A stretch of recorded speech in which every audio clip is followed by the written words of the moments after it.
Si dans les eaux tu marches, je serai avec toi. Et les fleuves ne te submergeront pas. Je serai avec toi. Si le feu tu traverses, tu ne te brûleras pas.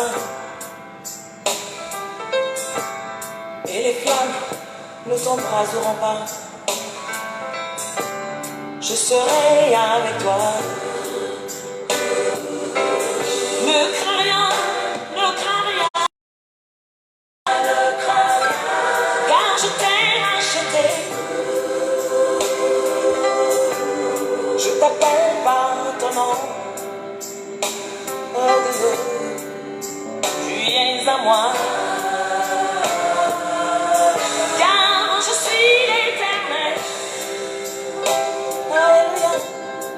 Le Saint d'Israël. Le Saint d'Israël. Ton sauveur. Alléluia. Ne crains rien, non, non.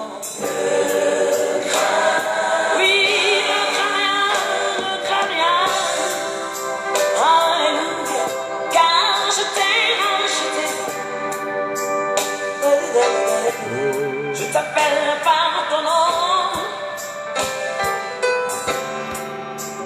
Tu es à moi. Car je suis l'Éternel, le Saint d'Israël. Ton Dieu, ton sauveur. Ne crains rien, non, non.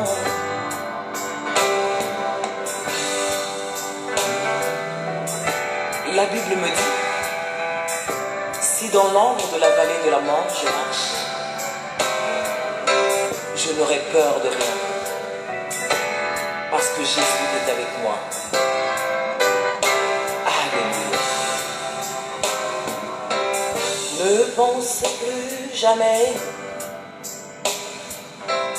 aux événements passés. Ne considère plus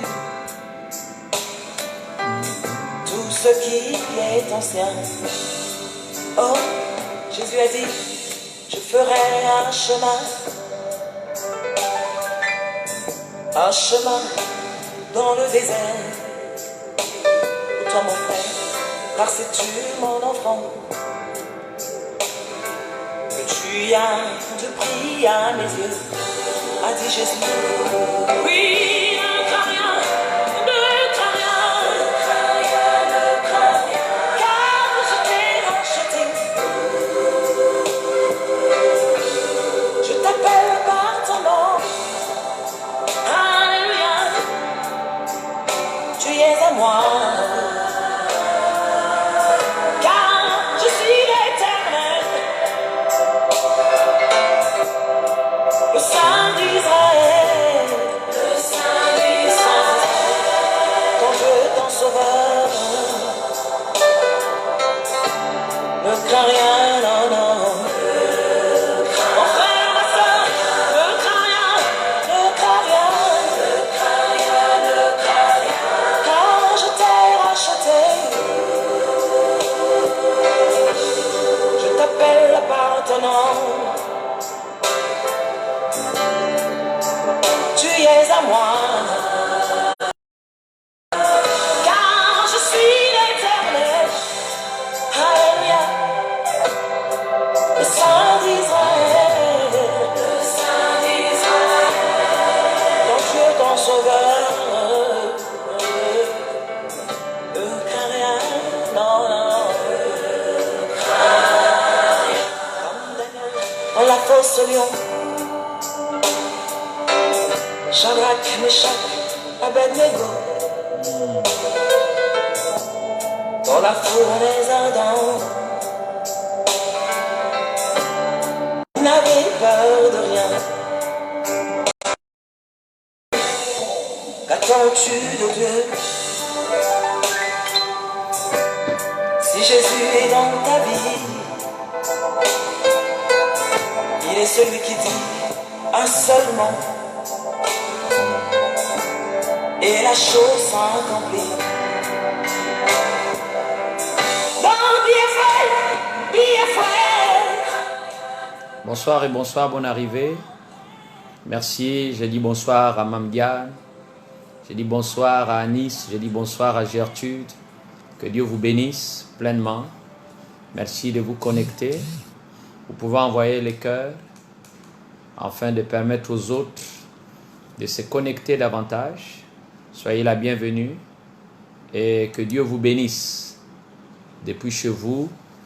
Que Dieu continue à vous fortifier et que la grâce du Tout-Puissant se repose sur chacun d'entre vous et qu'il vous étonne, qu'il vous donne au-delà de ce que vous pouvez penser ou imaginer.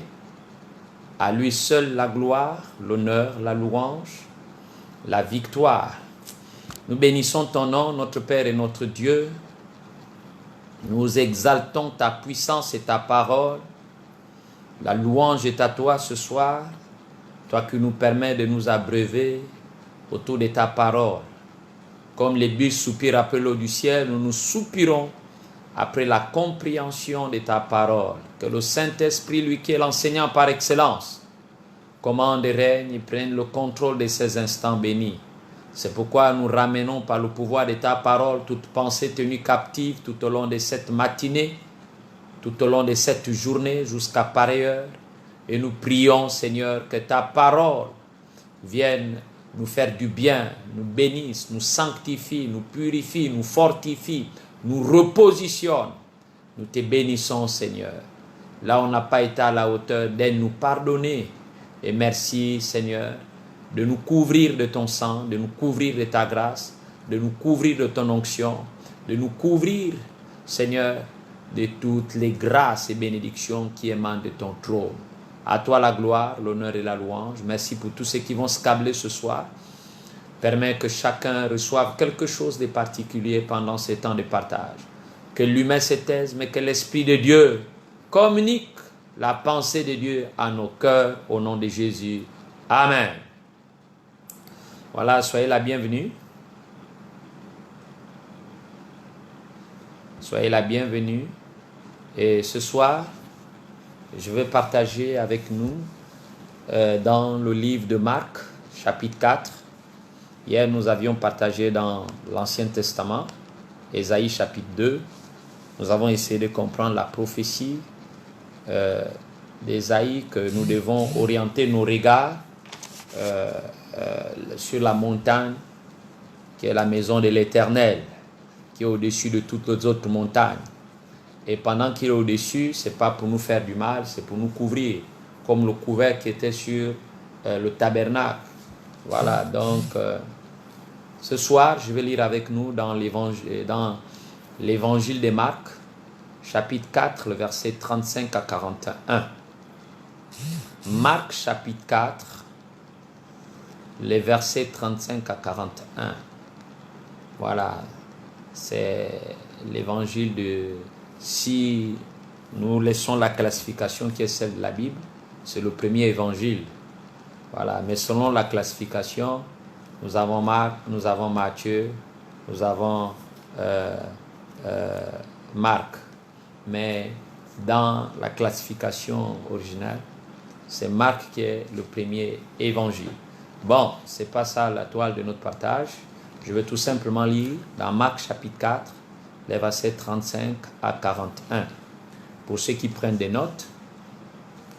Ce même jour, sur le soir, Jésus leur dit, « Passons à l'autre bord. » Après avoir renvoyé la foule, ils l'amenèrent dans la barque où il se trouvait.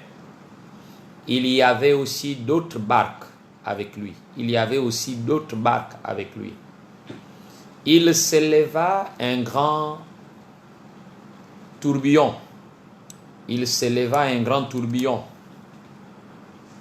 Et les flots se jetaient dans la barque au point qu'elle se remplissait déjà. Et lui, il dormait à la poupe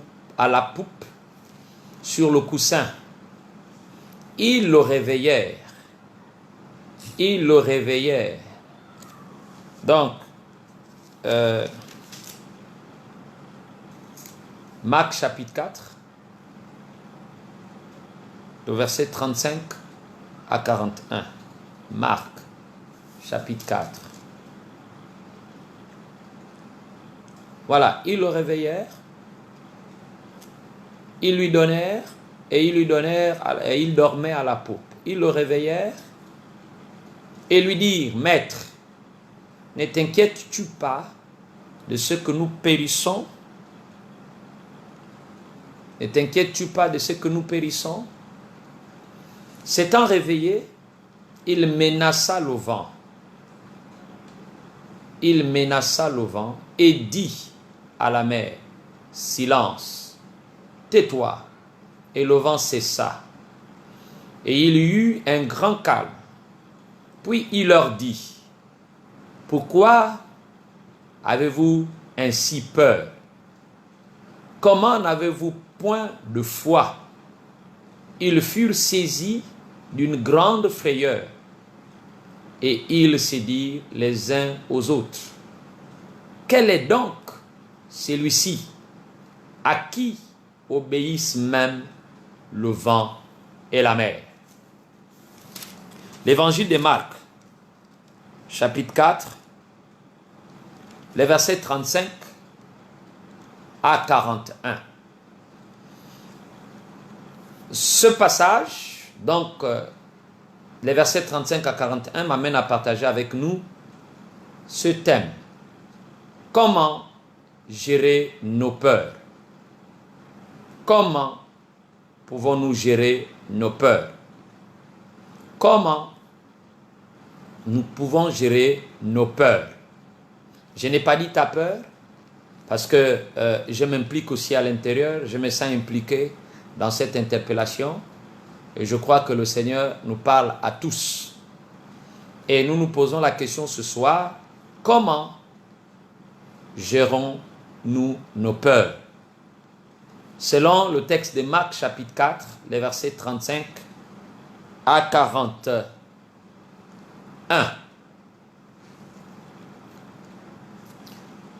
Je suis en train d'introduire, à l'image aujourd'hui de notre météo moderne, quand nous regardons la météo aujourd'hui, notre vie se compose de calmes et de tempêtes. À l'image de notre météo moderne, notre vie se compose de calmes et de tempêtes.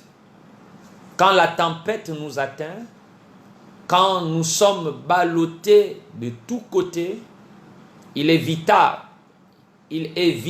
d'avoir le bon réflexe, de s'agripper soit à la barrière et de résister aux assauts du vent et de ses abattements. Ou, en général, dans ces cas-là, nous sommes seuls avec nous-mêmes. N'oublions pas que nous sommes en train de parler de comment gérer, comment pouvons-nous gérer nos peurs. Avec tout ce qu'on entend, avec tout ce qu'on voit, avec tout ce qui se présente ou qui se projette à l'horizon, ça ne peut que susciter de la peur, ça ne peut que susciter de l'inquiétude, ça ne peut que susciter de l'angoisse. Mais comment pouvons-nous gérer cela? Nous allons nous appuyer sur ces textes de Marc, chapitre 4, les versets 35 à 41. Et, comme je disais, en général, dans ce cas-là, nous sommes souvent seuls avec nous-mêmes face à la situation ou aux situations. Notre foi est souvent malmenée. Notre foi est souvent malmenée par des événements imprévisibles. Il y a souvent des événements imprévisibles qui paraissent ou qui arrivent dans notre vie ou dans notre quotidien. Et ces événements imprévisibles viennent de fois malmener notre foi. Alors que tout semblait paisible ou tout semblait calme. En un instant, parfois, les certitudes qui nous habitent deviennent chancelantes.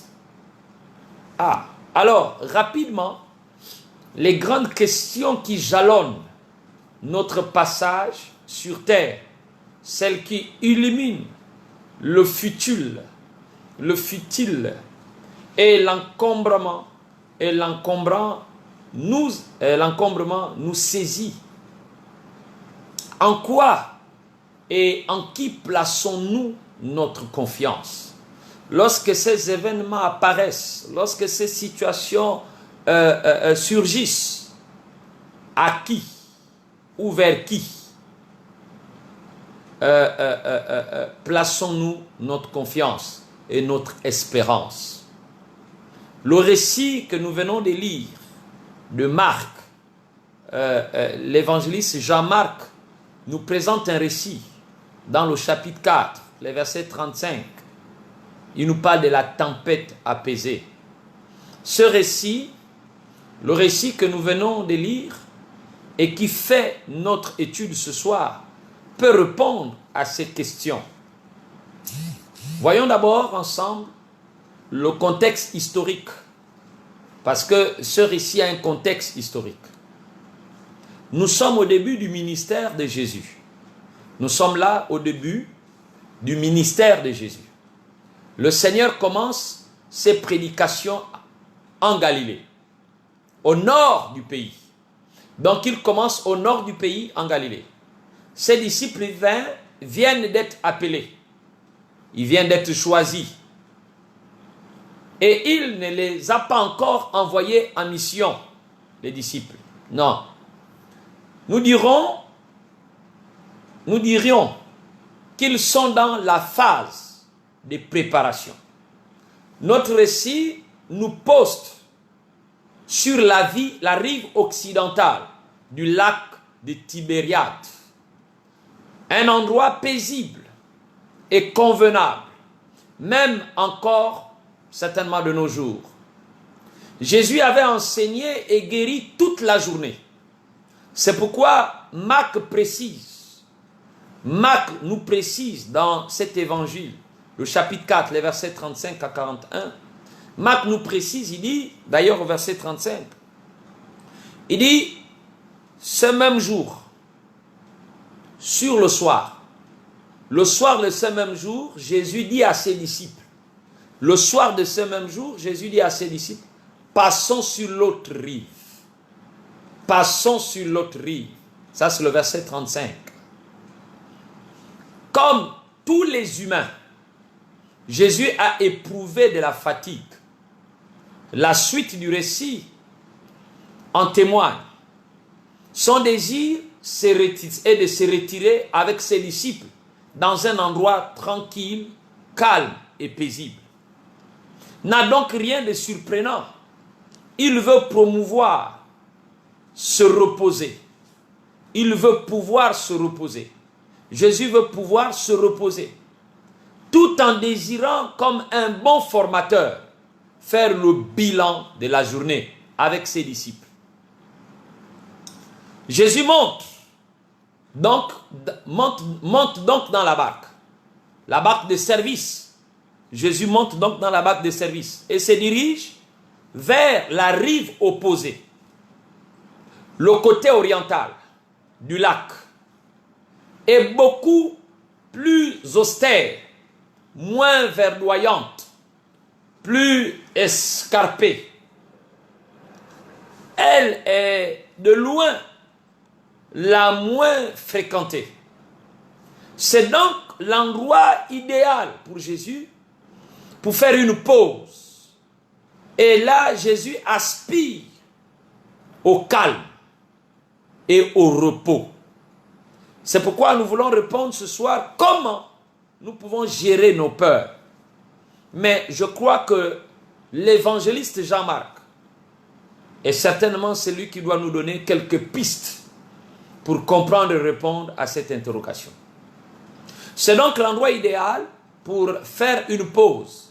C'est là où Jésus-Christ aspire au calme et au repos. Et Jean-Marc précise, d'autres barques étaient avec lui.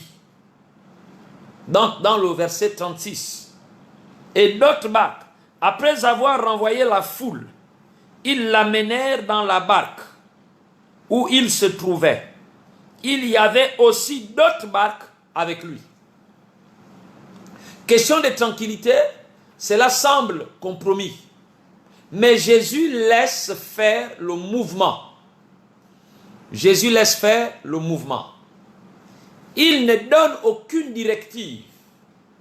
On peut même trouver cela sympathique et interpellant.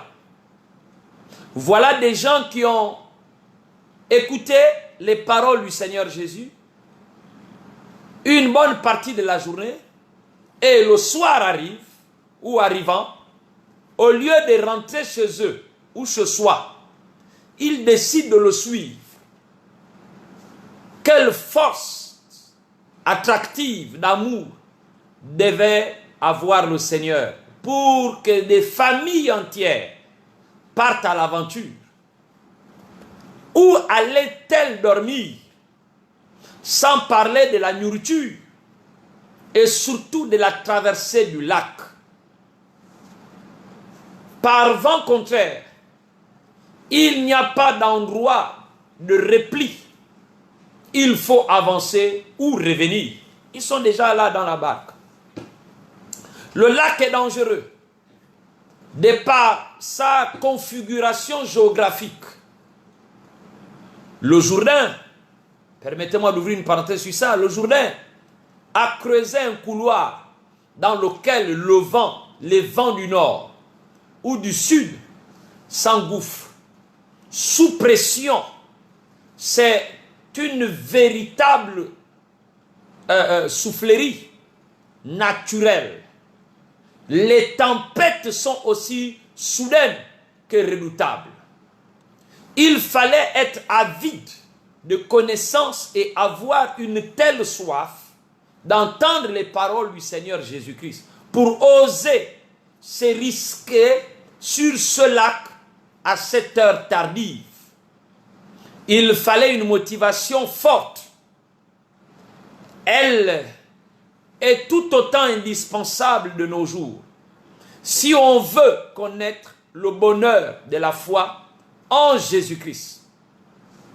Pour nous aussi, il n'y a-t-il pas une aventure à vivre avec le Seigneur?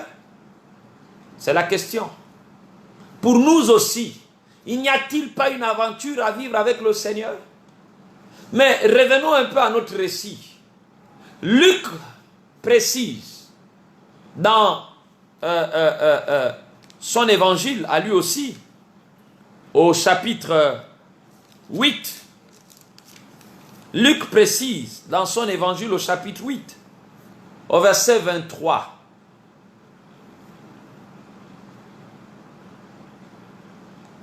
Il dit, pendant qu'il naviguait, Jésus s'endormit. Un tourbillon fondu sur le lac, la barque se remplissait d'eau et ils étaient en péril. Donc, qu'est-ce qui va se passer ici? Luc précise que tandis qu'il naviguait, Jésus s'assoupit. C'est ce qu'il dit. Pendant qu'il naviguait, Jésus s'endormit. Cela confirme ce que nous disons tout à l'heure. Jésus s'est endormi, bercé par le clapotis de l'eau et le bruit régulier des rames fendant les eaux claires de ce lac de montagne. Marc aussi donne des détails. Jésus est couché à la poupe, c'est-à-dire à l'arrière de la barque, la tête posée sur un coussin. Jésus s'en remet à ses disciples, expérimentés, et s'endort. Tout va bien. On avance paisiblement. Et soudain, c'est la catastrophe. C'est la catastrophe. Elle est traduite différemment par les écrivains. Matthieu, lui, il parle de grands séismes dans son évangile. Parce que nous sommes dans le contexte d'évangile synoptique. Ça veut dire les évangiles qui se ressemblent. Donc Matthieu parle de grands séismes qui arrive dans la mer. Marc, d'après le texte grec, donc le texte original grec, lui, il parle d'un grand tourbillon de vent. Et Luc, d'une tempête de vent. Voilà des écrivains qui vont nous présenter, qui vont traduire la scène ou l'événement différemment. Pour Marc, pour Matthieu, lui, il parle de grands séismes qui arrivent dans la mer. Pour Marc, d'après le texte original, en grec, pour Marc, lui, il parle d'un grand tourbillon de vent. Et pour Luc, le docteur Luc, lui parle d'une tempête de vent. Qu'importe, le résultat est le même. La barque, couverte par les vagues, prend de l'eau de partout. Les pêcheurs connaissaient bien ce phénomène. Mais cette fois, c'est plus sérieux. Ils sont complètement dépassés par les événements et ils craignent pour leur vie. Je suis en train de partager avec nous le thème qui est le suivant: comment pouvons-nous gérer nos peurs? N'oublions pas que le contexte dans lequel nous vivons, le contexte dans lequel nous sommes, peut susciter beaucoup d'inquiétudes dans nos vies. Et suscite d'ailleurs de l'impasse, de l'inquiétude, de la peur. Mais avant d'aller faire une application de ce texte, je veux d'abord que nous comprenions le contexte historique, ou bien son contexte. Avant d'aller faire une application, décortiquons d'abord ce texte. Lorsque nous observons le contraste qui marque Matthieu et Marc dans leur récit, le contraste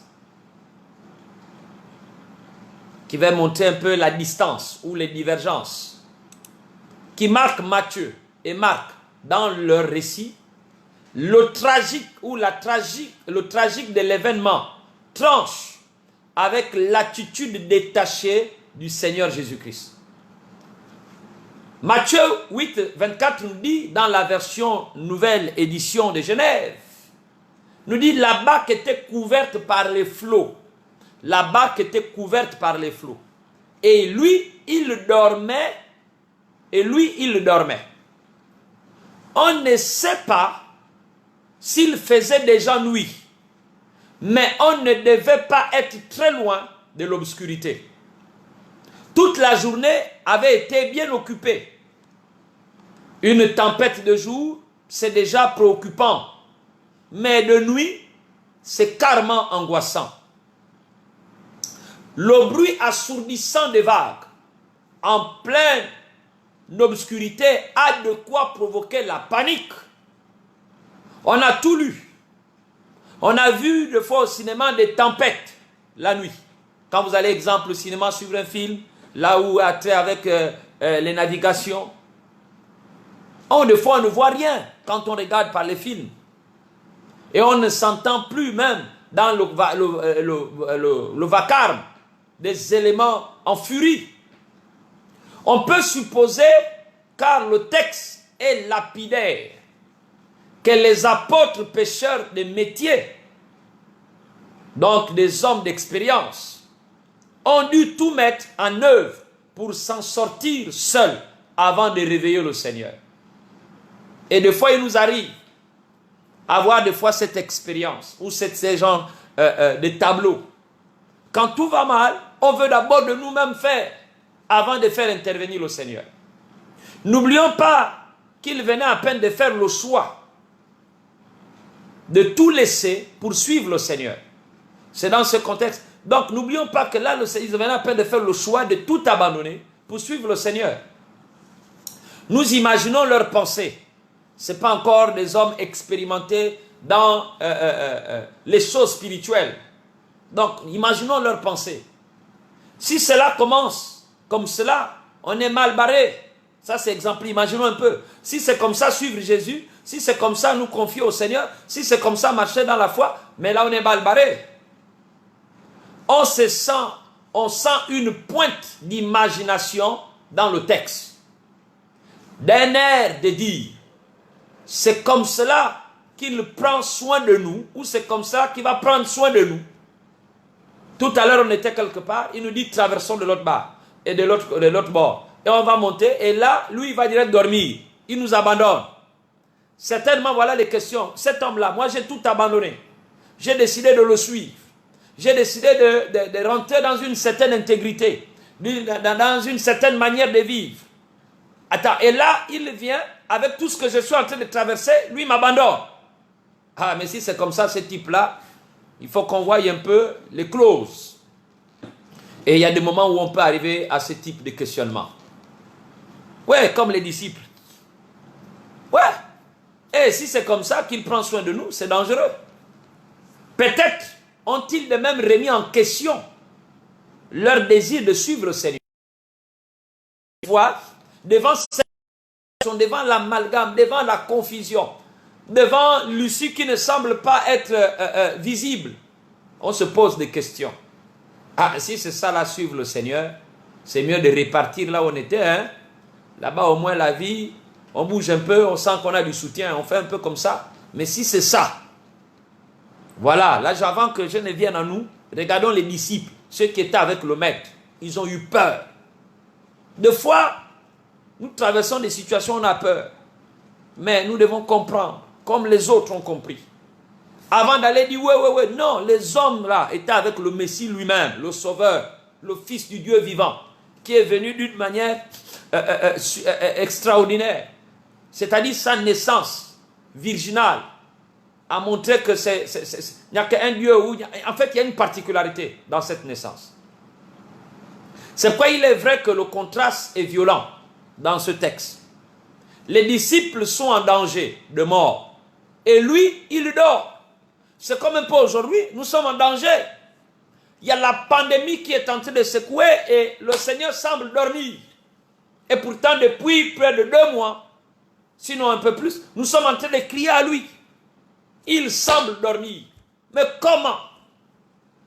C'est des questions qui peuvent remonter à la surface. C'est des questions qui peuvent remonter à notre cœur, à notre pensée. Et les disciples là, il est vrai que le contraste c'est violent. C'est comme nous en ce moment. On est confinés, nous sommes là enfermés, nous sommes là. C'est-à-dire nos gestes et tout est calculé. On dit, ah, nous sommes en danger de mort. Et lui, il dort. Certainement, tu traverses une situation de maladie ou je ne sais pas quoi.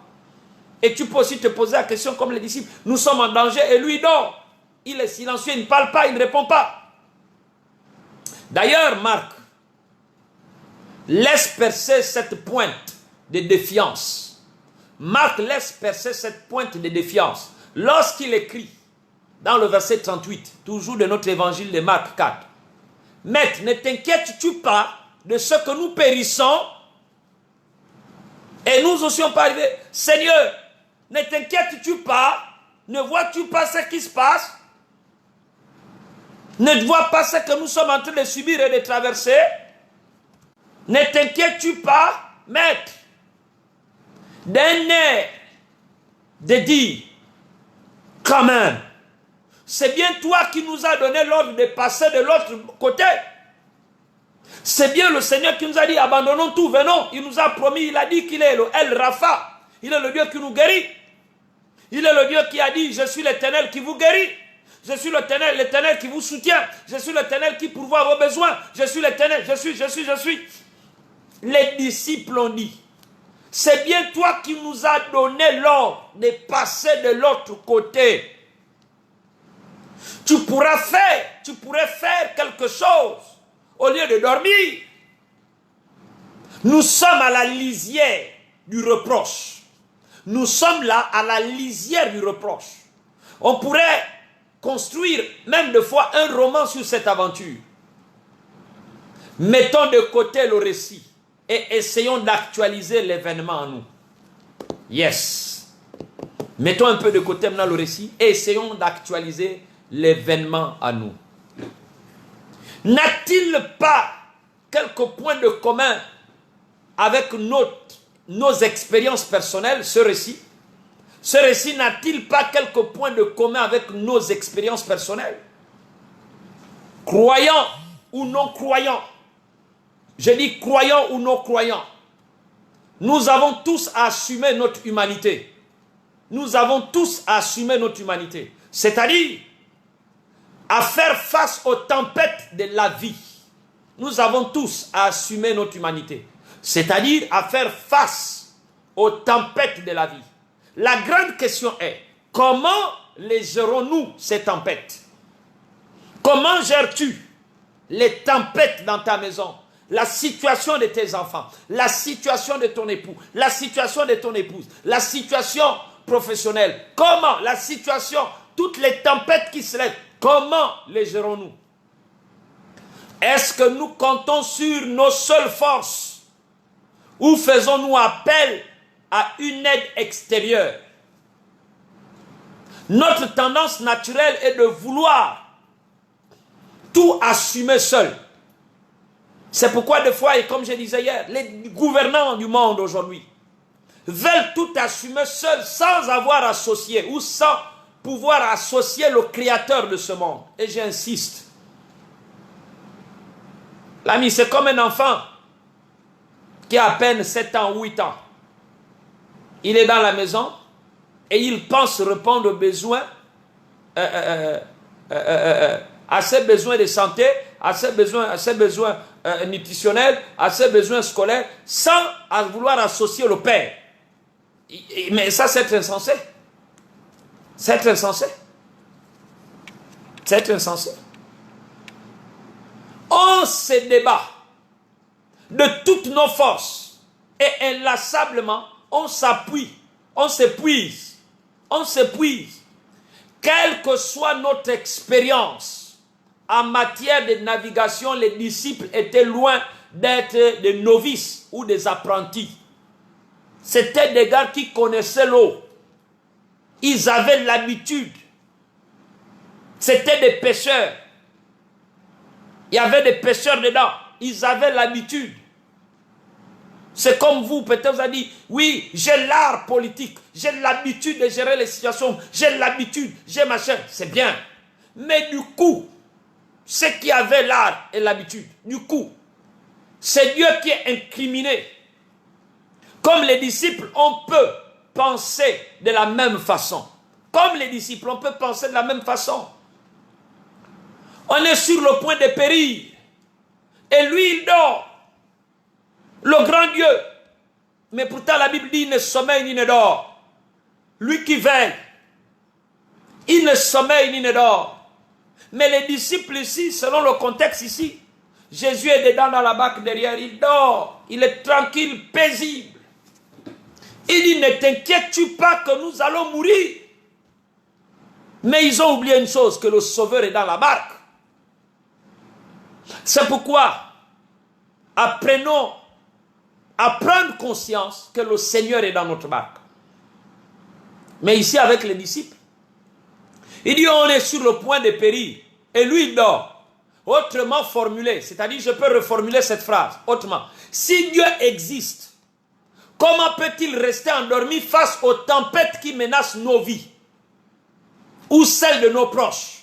Si Dieu existe, comment peut-il rester silencieux ou bien endormi ou indifférent ou loin face aux tempêtes qui menacent nos vies ou celles de nos proches?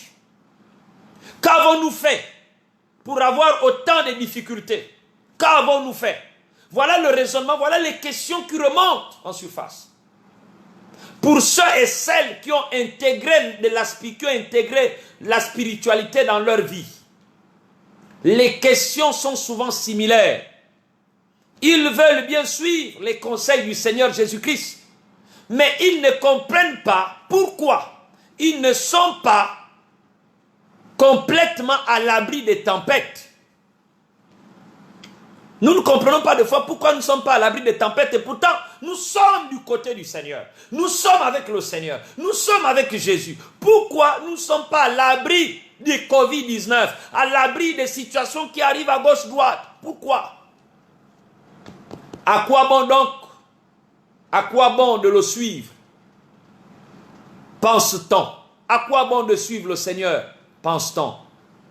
Comment je peux pas être à l'abri du chômage? Comment je peux pas être à l'abri du célibat? Comment je peux pas être à l'abri de la maladie? Mais comment toutes ces choses-là? C'est moi qui suis le maître. C'est lui qui est l'auteur du mariage, l'auteur du travail, l'auteur de la guérison, l'auteur de la santé, l'auteur de la vie, l'auteur de la richesse, l'auteur de l'argent. Comment ça se fait que, malgré que je le suis, moi je suis encore complètement sous l'abri de cette tempête-là? Et à quoi bon donc penser, à quoi bon de le suivre? Pense-t-on? Si on est touché comme les autres qui ne le connaissent pas, qui n'ont point d'espérance, de là fusent nos éternelles questions. Pourquoi, Seigneur? Pourquoi moi? Pourquoi nous? Pourquoi toute cette souffrance? Ces inlassables difficultés? Voilà les questions qui fusent. Voilà. Je suis venu te parler ce soir. Comment gérer nos peurs? À l'instar, à l'exemple de ce texte de Marc 4, 35 à 41. Les disciples ont affronté cette tempête. Ce n'est pourtant pas la bonne volonté qui nous fait défaut. Nous voulons bien mettre en pratique les conseils du Seigneur Jésus-Christ.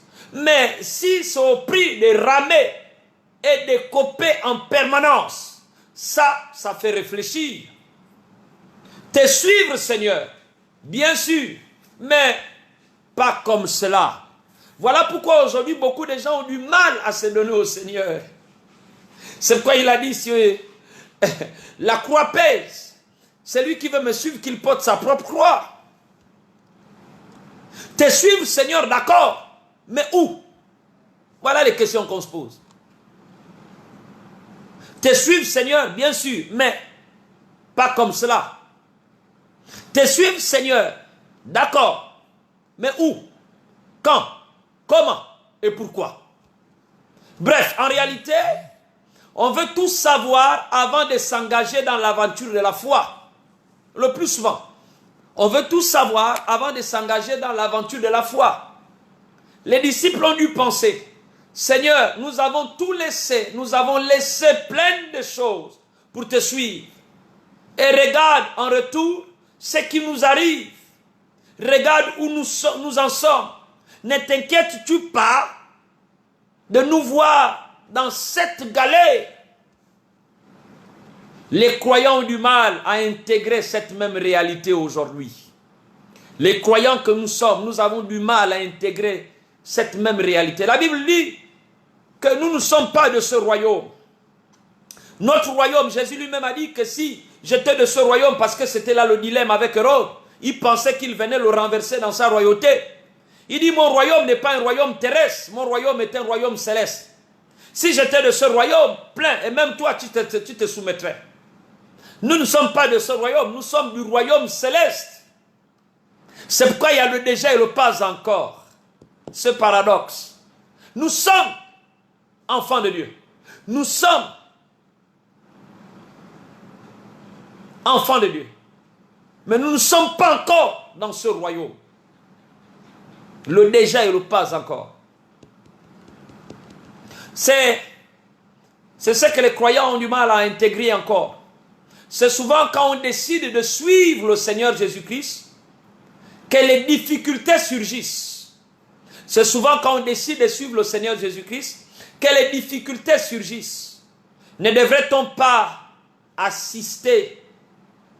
Au contraire, dans notre récit, nous avons observé, ou bien nous observons, que Jésus n'adresse aucun reproche à ses disciples.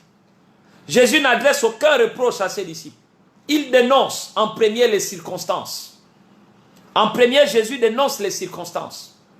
Si seulement nous pouvions imiter cet exemple, ne jamais nous en prendre à l'humain, mais aux circonstances qui le dominent, qui l'asservissent et le paralysent.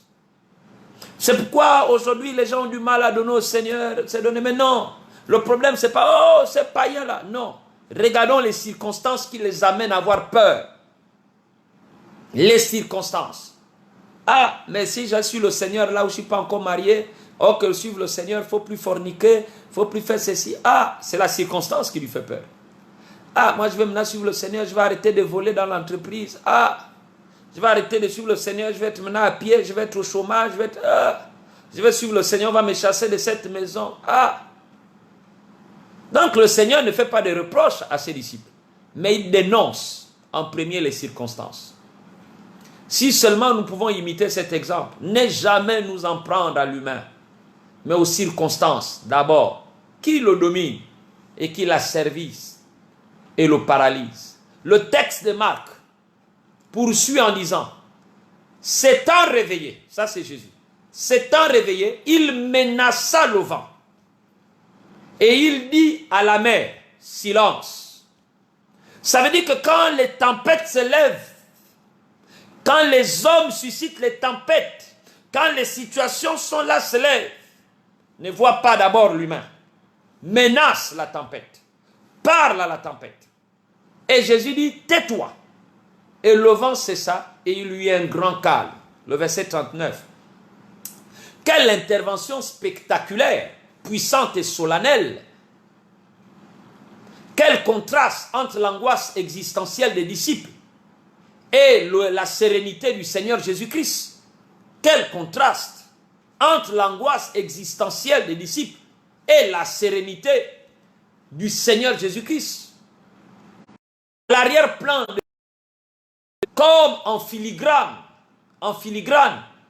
le drame de l'être humain apparaît de détresse. La détresse. Les disciples guéris, pour la plupart, ont voulu se sortir seuls de cette mauvaise situation. Ils ont déployé quantité d'efforts afin de trouver une solution par eux-mêmes. C'est pourquoi je te parle, toi qui me suis ce soir. Comme les disciples, des fois nous voulons déployer nos forces. C'est pourquoi, dirigeants du monde, regardons devant face à cette tempête. Associons, appelons.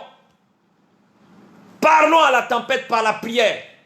Parlons à la tempête en nous appuyant sur les promesses du Seigneur. En nous appuyant. Mais l'Église, si nous fermons la communauté, nous fermons l'assemblée, aurons-nous face à un ennemi invisible? Quelle victoire aurons-nous face à une tempête? Voilà les gens qui étaient expérimentés. La nuit, la tempête se lève. Mais Dieu merci pour l'humilité de ces gars. Ils ont appelé le Seigneur. Ça veut dire que si nous aussi nous appelons le Seigneur, dans nos nations, le Seigneur ne nous fera pas le reproche, mais il parlera à la tempête. Il menacera la tempête. Le Seigneur, comme il a fait avec les disciples, il n'a pas fait de reproche. Il a par contre parlé à la circonstance. Et le Seigneur est prêt à parler à la circonstance ou aux circonstances dans lesquelles qui veulent nous paralyser. Notre monde. Donc, bien aimé, les disciples guéris, pour la plupart, ont voulu s'en sortir seuls sur cette mauvaise situation. Ils ont déployé quantité d'efforts afin de trouver une solution par eux-mêmes. C'est une grosse erreur. Notre monde de plus en plus sécularisé veut trouver les solutions à tous ces problèmes.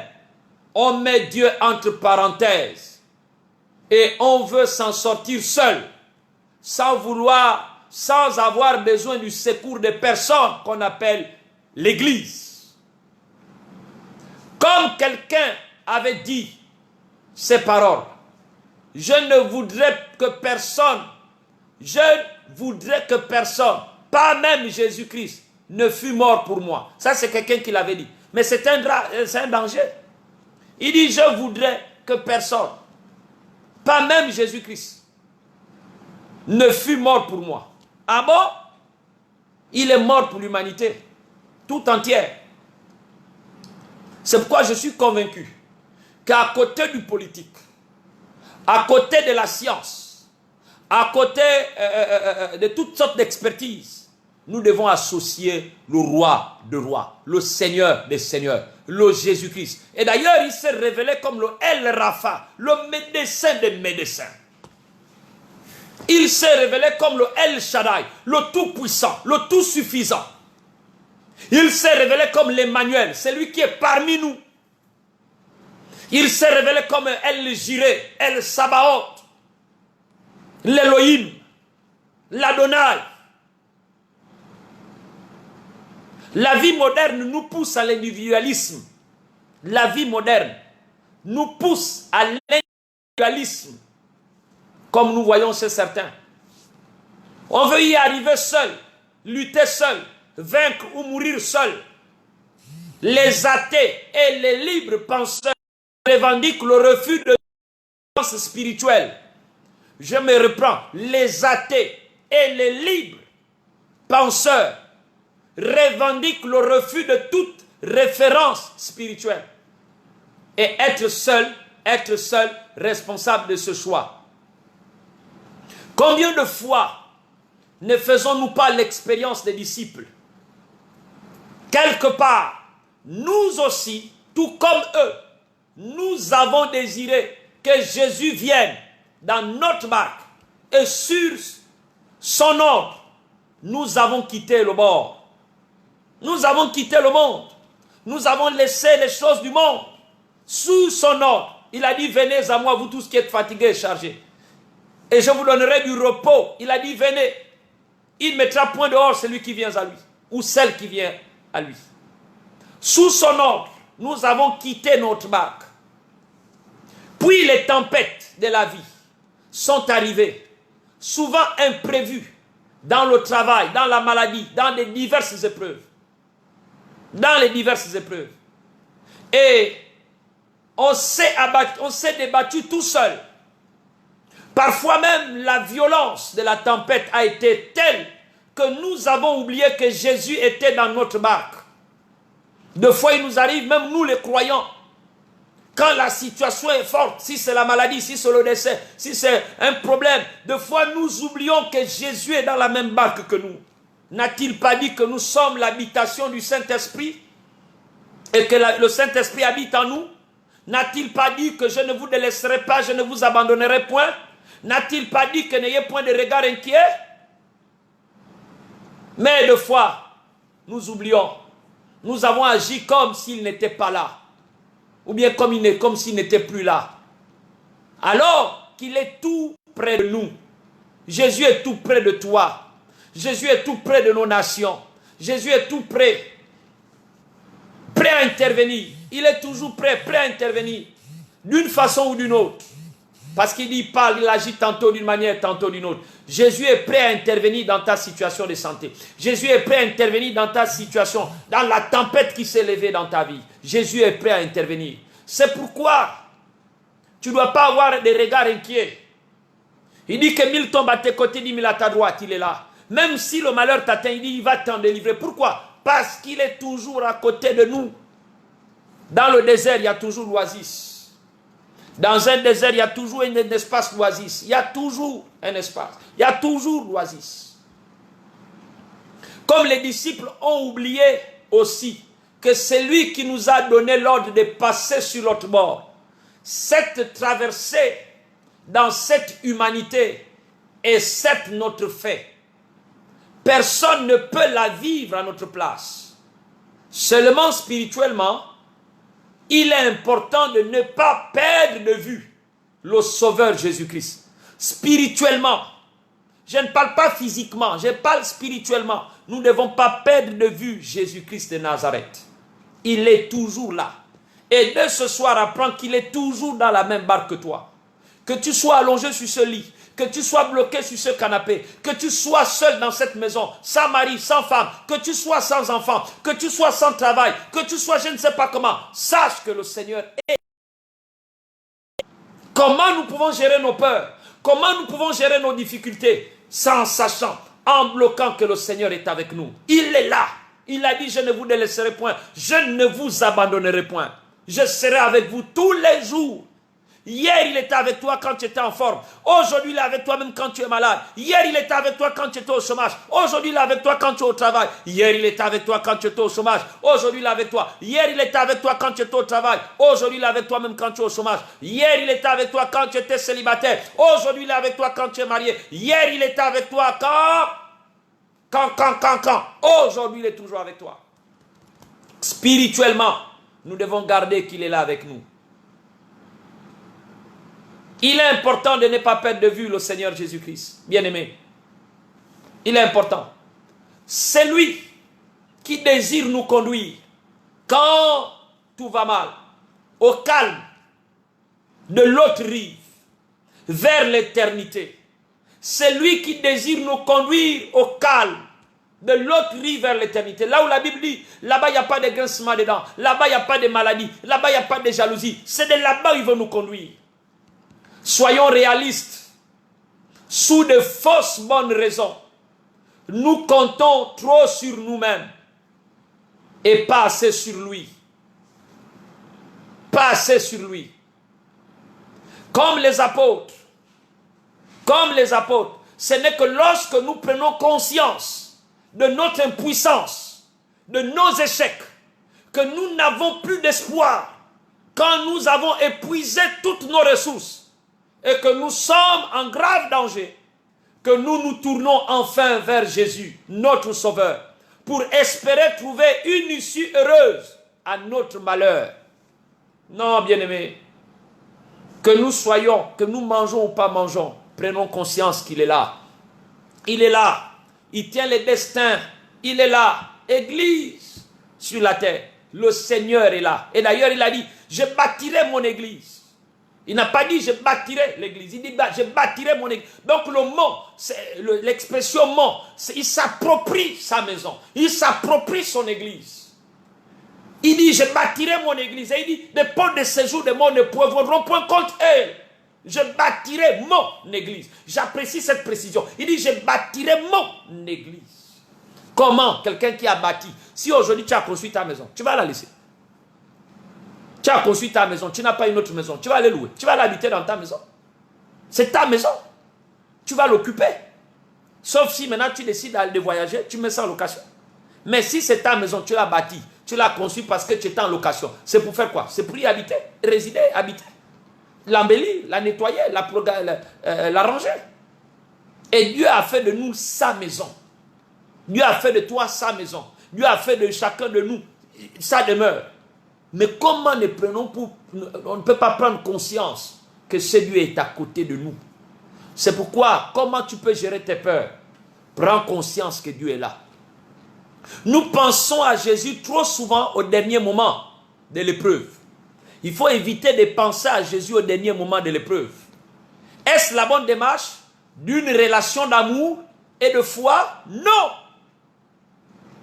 Comment on peut penser au puissant à la dernière minute, au moment où nous sommes presque maintenant fatigués, nous sommes épuisés? Nous ne pensons pas que si les disciples s'étaient adressés à leur maître dès les premières manifestations du danger, ces dangers les auraient rassurés. Ces derniers, donc Jésus les aurait rassurés et délivrés de la peur et de l'angoisse. Ce qui est merveilleux en Christ, c'est l'absence du reproche. C'est-à-dire Jésus ne les reproche pas, ne leur fait pas un reproche. Par contre, il parle à la circonstance. Par contre, s'il n'y a pas de reproche, il y a toujours les pertinentes questions de Jésus. Si Jésus n'a pas fait de reproches aux disciples, mais il a au moins posé des questions. En Luc écrit, Luc 8, 25, il dit, où est votre foi?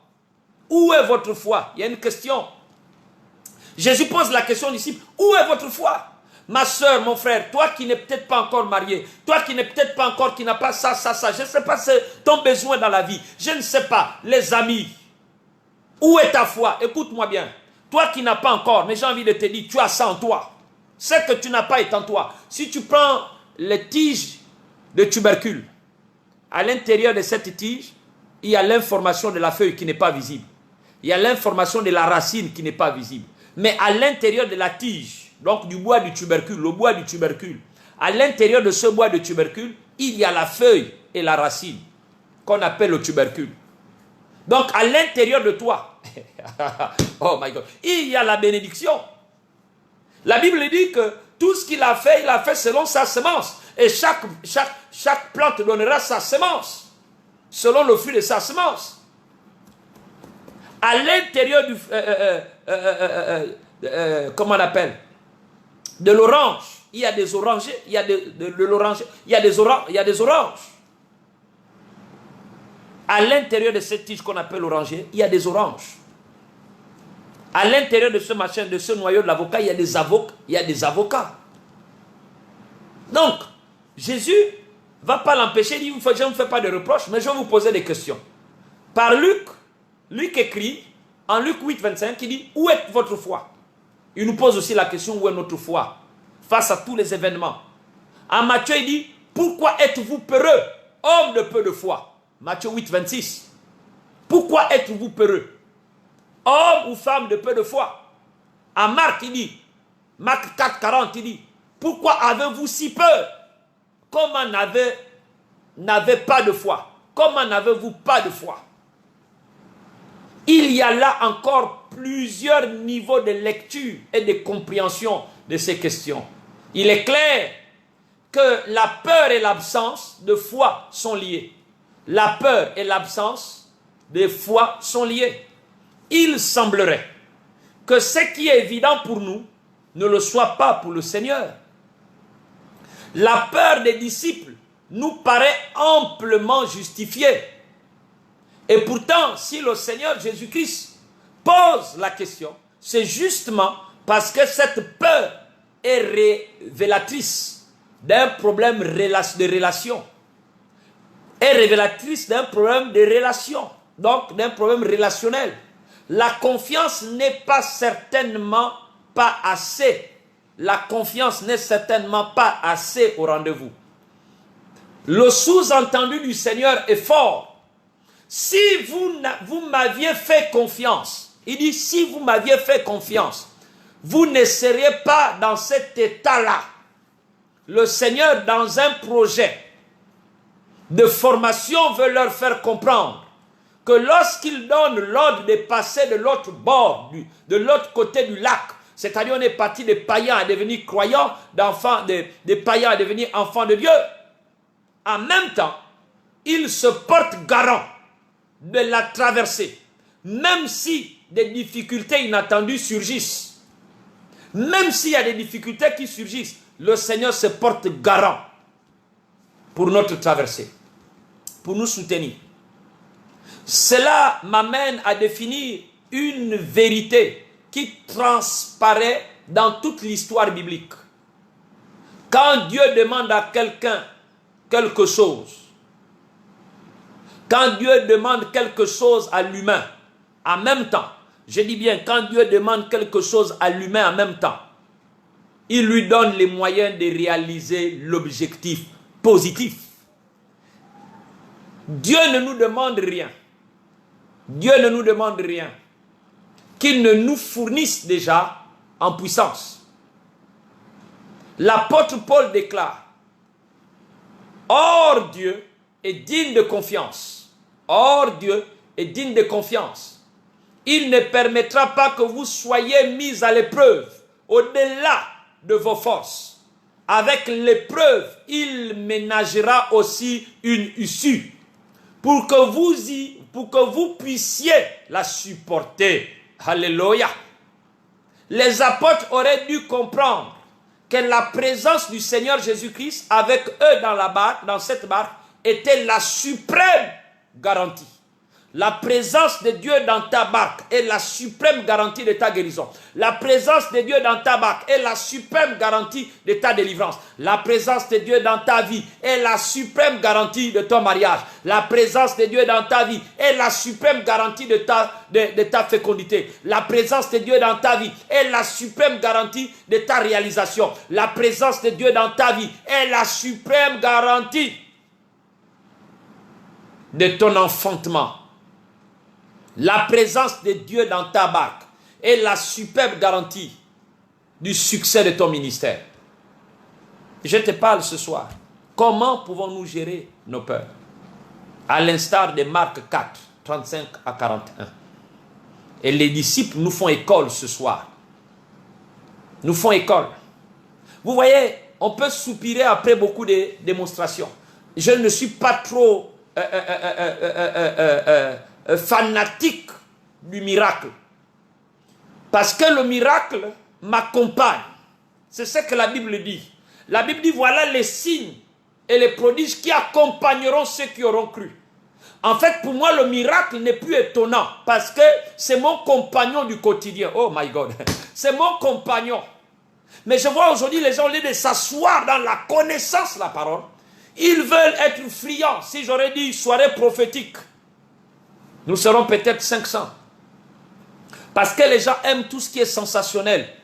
Au lieu d'abord de comprendre la relation, la profondeur de la relation, de s'asseoir en Christ, pour ne pas être ballotté par tout vent de doctrine, pour être stable, pour ne pas dépendre d'un individu, mais pour dépendre de Dieu lui-même.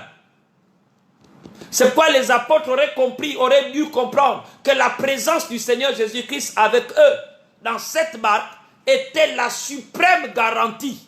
J'insiste. Encore fallait-il en prendre conscience.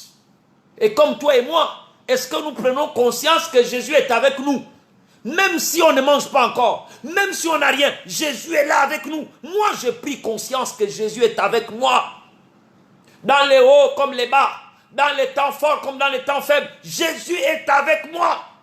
C'est pas parce que je n'ai pas vu une main pousser, c'est pas parce que je n'ai pas vu un œil revenir, c'est pas parce que je n'ai pas vu. Ce que je sais, c'est que la relation dans laquelle il est venu me prendre n'était pas d'abord liée à un miracle. Ma vie était un miracle. Voir le lendemain est un miracle. Parler est un miracle. Rire est un miracle. Parce que je n'ai pas payé. Quand je dors, je ne sais même pas si je vais voir le lendemain. Mais me voir debout, c'est un miracle. Et qui peut le faire? Il n'y a que Dieu, il n'y a que Jésus. Et ça va m'amener à prendre conscience. À partir de cet instant, la présence de Jésus dans ma famille est la garantie suprême de la paix, de la stabilité et de la symbiose de ma famille. La présence de Dieu dans ma famille, je dis bien dans ma famille, est la garantie suprême du succès de mes enfants. La présence de Dieu dans ma famille, la présence de Dieu dans ma famille est la garantie suprême. Oh, oh, oh, oh, oh, oh. Des solutions de toutes sortes de blocages. Il en est de même pour nous. Quand la vie nous entraîne dans des traversées périlleuses, si nous avons invité le Seigneur Jésus-Christ à monter dans notre barque, qui est le cœur, qui est la vie, il faut que nous soyons cohérents. Car, chose incroyable, mais vrai, nous pouvons très bien avoir le Seigneur Jésus-Christ dans notre embarcation et faire naufrage. Si nous agissons comme s'il était absent, je suis en train de nous dire, chose incroyable et choquante, mais vrai, nous pouvons très bien avoir le Seigneur Jésus-Christ dans notre embarcation et faire naufrage si nous agissons comme s'il était absent. En relation, il ne s'agit pas de dire uniquement, mais de vivre. En relation, il ne s'agit pas de dire uniquement, mais de vivre ce que l'on dit. C'est pourquoi Jacques a dit, ne vous bornez pas à écouter seulement, mais de pratiquer. Si tu as écouté que Jésus vit en toi, si tu as écouté que Jésus est vrai, si tu as écouté que Jésus est puissant, si tu as écouté que Jésus est capable, commence à pratiquer. Avec le Seigneur Jésus-Christ, la marche est quotidienne. Elle est quotidienne. Elle doit se vivre dans la confiance. Aie confiance en Jésus ce soir. À partir de ce soir, aie confiance. Le Seigneur, en leur disant, pourquoi avez-vous peur? Les renvoie à la réalité d'une relation fondée sur l'absence de confiance. Implicitement, Jésus veut leur dire simplement que le fait d'être effrayé n'avait pas lieu d'être. La preuve est résumée par Luc, qui pose une seule et vraie question. Où est votre foi? Où est ta foi? Où est ta foi? Ma soeur, où est ta foi? Mon frère, où est ta foi?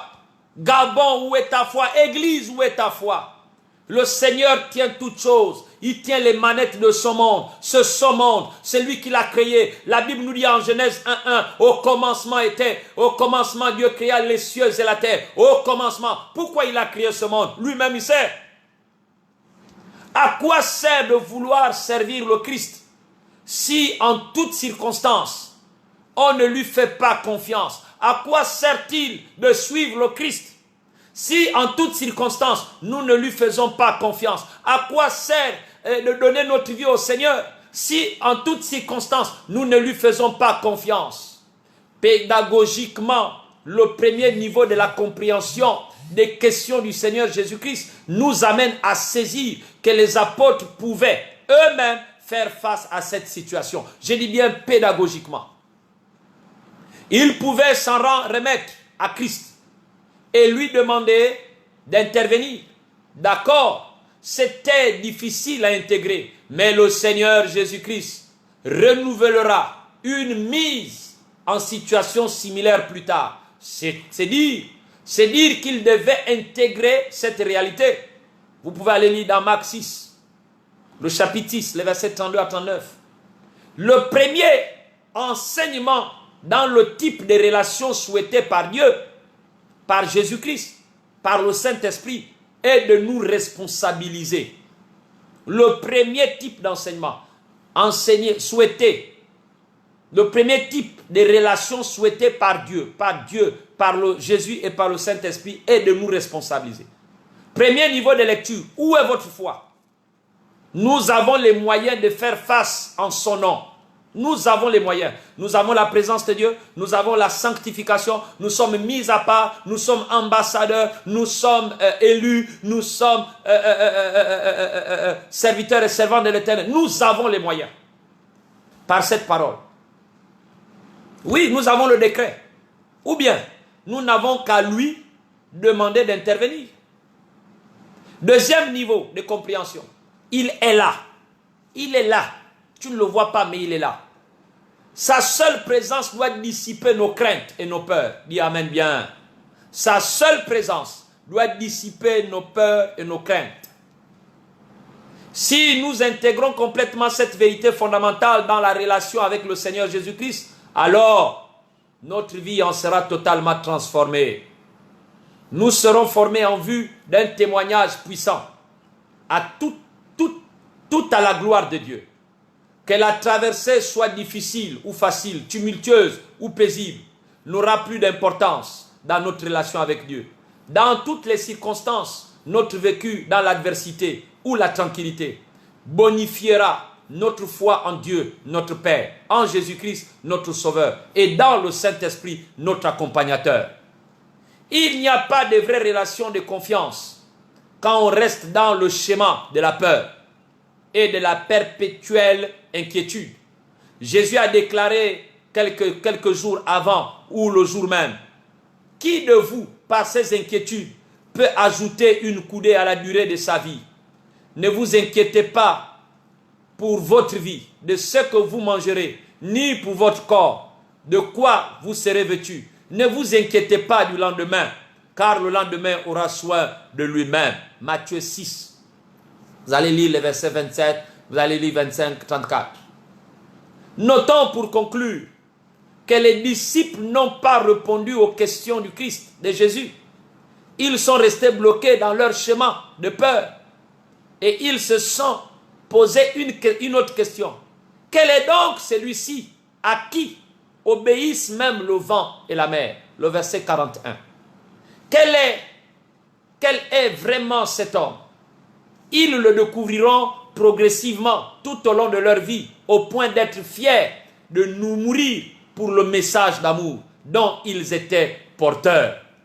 Vous voyez, c'est progressivement qu'ils l'ont découvert. Et quand ils l'ont découvert progressivement, ils étaient prêts à devenir des martyrs partout dans le monde. Et aujourd'hui, si nous avons du mal à être martyrs, parce qu'on n'a pas encore découvert, on n'a pas encore compris. Alléluia. Jésus-Christ ne s'impose pas à nos vies. Il se laisse simplement découvrir. Jésus-Christ ne s'impose pas à ta vie. Il se laisse découvrir. C'est pourquoi il a dit, si vous me cherchez de tout votre cœur, vous me trouverez. Si vous m'évoquez, je vous répondrai et je vous révélerai ce qui est caché. Vous savez, c'est quand Pierre a découvert qu'il s'est prosterné. Au départ, il n'avait pas encore compris. Osons une relation ce soir. Osons une relation avec notre Seigneur et Sauveur, fondée sur la confiance indéfectible. Osons une relation avec notre Seigneur et Sauveur, fondée sur la confiance indéfectible. Quelles que soient les circonstances ou les obstacles à franchir, souvenons-nous qu'il désire nous accompagner dans notre barque, non pour faire partie des gréements de l'embarcation, mais pour nous faire grandir, c'est-à-dire progresser sans cesse dans la connaissance de nous-mêmes et de lui-même. C'est cela le bonheur des relations d'amour. Mais évitons aussi deux principaux écueils. 1. Évitons d'essayer de tout gérer par soi-même jusqu'à l'épuisement en ignorant le Seigneur. 2. Évitons d'attendre tout de lui sans assumer notre part de responsabilité. L'importance, à la limite, n'est pas de savoir que le Seigneur est là, près de nous, dans l'épreuve, mais d'apprendre à l'intégrer dans chaque projet de notre vie. Je suis en train de dire l'important à la limite, n'est pas de savoir que le Seigneur est là, près de nous. Non, il ne faut pas seulement te limiter à ça. Près de nous, dans l'épreuve, non. Mais d'apprendre à l'intégrer, d'accord? À l'intégrer, à l'associer, ok? À l'approprier, c'est-à-dire chaque projet de notre vie. Que ce soir, si j'avais un partage à partager avec vous et moi ce soir, c'était comment répondre à cette question. Comment gérons-nous nos peurs? Selon le texte de Marc, chapitre 3. Marc, chapitre 4, autant pour moi. Voilà. Marc, chapitre 4, le verset 35 à 41. Si j'avais un partage à nous donner ce soir, était orienté sur ce passage.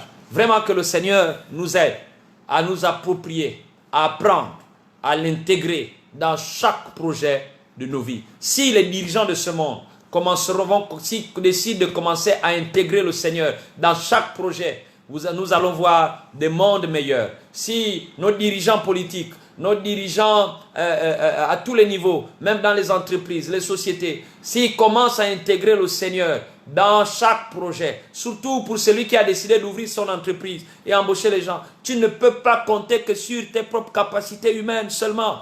Apprends à intégrer le Seigneur, lui qui donne la sagesse, lui qui donne la direction, lui qui fait des merveilles. Apprenons à intégrer le Seigneur même dans nos familles, dans les études de nos enfants. Apprenons à intégrer le Seigneur dans nos relations. Apprenons à intégrer le Seigneur dans les voyages, dans les projets de nos enfants. Apprenons à intégrer le Seigneur dans les situations, même dans les mariages de nos enfants. Apprenons à intégrer le Seigneur en toutes choses. Et nous ne serons pas déçus. Que ce soir, la grâce de Dieu se repose sur ta vie.